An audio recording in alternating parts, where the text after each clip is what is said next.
I think it's basically Helstar's taken another step to another level, definitely in a heavier, thrasher way, and I think that it's something we've been trying to do for, since the reunion of the original members.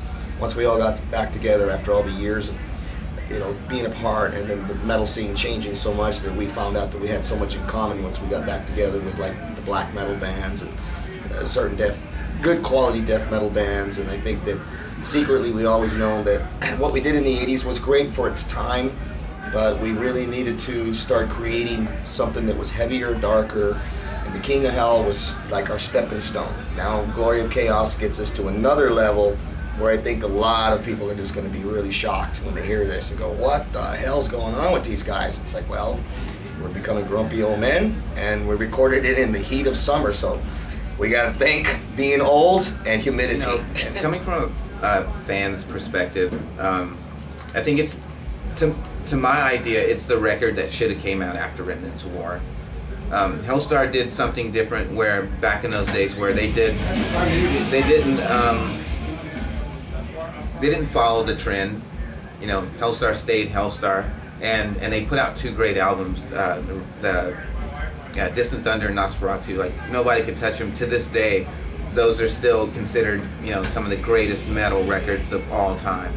But this is and I know that Larry's been wanting to do something like this for a long time, and James has been wanting to do something like this for a long time. And Rob, he's just, it's in his DNA. Like, he just loves that.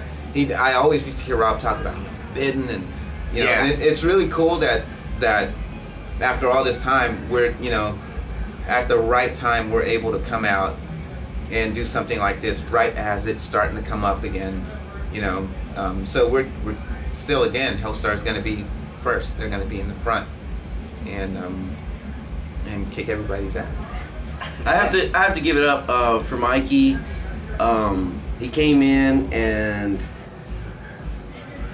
to me, we're just at a totally different level because of him. I mean, everybody like kicked it up a notch, and I'm not sure if it was just us, like you said, just grumpy old man, or just actually being inspired, and going like, man, that's a badass drum beat. That's what we needed. That speed, that aggression, those ideas is what we needed to like kick us up to the next level. And I definitely feel that I love Russell as a brother, but to me, Mikey takes us to.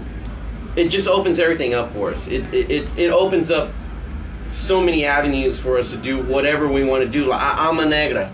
I mean, people are gonna be like, "What the fuck was that?" I mean, that's like the first reaction when people hear Alma Negra. Like after it's done, they're like, "Can't be the same." Fuck, it's good. and it's like, okay, we can do that, and we can do a lot of that on the next album, maybe. Or we can do more of the traditional Helstar. Or we can slow it down. I mean, I just don't want anybody to put us in a box. And I think with Mikey, the box is like this huge thing that, we can't be like squashed into. It's like, okay, we can do like some black metal type stuff. We can do thrash all the way. We can do some doom if you want us to. We can do our typical Helstar progressive. That's right. I really don't want to be put in like this box, which is what a lot of people want you to be put into. It's like they want you to be, you are power progressive metal. Like, no, I'm not. I'm more than that, and we're more than that. And I definitely feel like it's just wide open from here on. Yes, Mikey he's brought such an element that it makes you want to write stuff more aggressive, because he can definitely pull that off, and that's important to have a drummer like that. The deadline for this album was insane. I mean, we worked our ass off. Everybody worked their ass off. Mikey came in and he killed it in 3 days, man. Boom! I mean, he was out of here. And he was out. He was at the strip joints every night after that. Woo! We really didn't see him after that, man. After that, it was just like me, James, Rob. For months. It seemed like months anyways. A month and a half, maybe? A month? Well, we actually started with Mikey started just on the 4th of July weekend. All right. So we kind of finished now on August 14th. Okay, so like a month and a half. About a month and a half. A month and a half. Yeah. To hear Glory of Chaos. I'm ecstatic. I can't wait for everybody to hear it. And, you know, like it or not, this is what we do. This is what we are. One thing that, you know, I love Exodus. And I think Gary Holt put it really nice. When I heard an interview he was doing where he said, I'm a metalhead. You know, if I don't like it, then why would any other metalhead like it? Right. You know, and that's the way I feel. It's like, I'm a metalhead. I've been a metalhead since I was like 10. Since it became birth. Yeah. We've been metalheads since heavy metal came to birth. So we were there at the time when it was born. So we've been into metal that long. So if you want to talk about real metalheads, especially with me, I live and breathe it for a living. So it's a way of life. It's not a, I mean, you know, when are you going to cut your hair? When are you going to stop wearing black? That's me.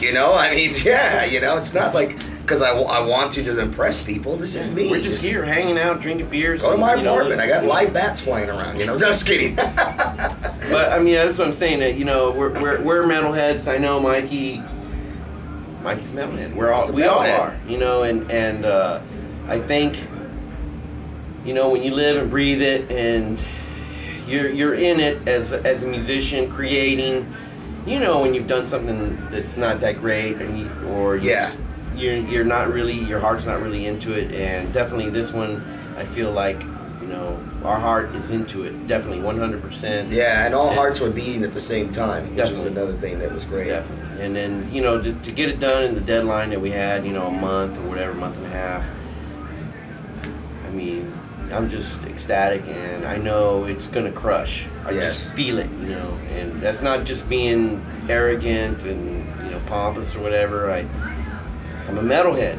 and I listen to it, and I like listening to it. Yes. If it was recorded by someone else, I'd still be going, that's a really good record. And that's, to me, that always is sort of an indicator whether or not it's good or not. It's like, if somebody else did it, would you still like it? Yes. Yeah. If someone else recorded Glory of Chaos, I would still think it was a badass metal record. So. But we did it. We did. Fuck yeah. Yeah. We get credit for it once. Right.